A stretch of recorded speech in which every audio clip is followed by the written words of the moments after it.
Hello friends, in today's video I'm gonna be walking through how to save scanned documents from notes to photos. First of all, launch your settings app, search for notes. Once you get it, tap on notes, scroll down, and here you'll find this save to photos option. So all you have to do is just enable this option from here. And now I'm gonna scanning a dummy document here.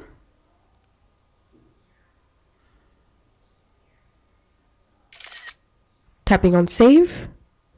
As you can see, I've successfully scanned dummy documents here. And now if I open my photos app, here we can see the document has been successfully saved to my photos.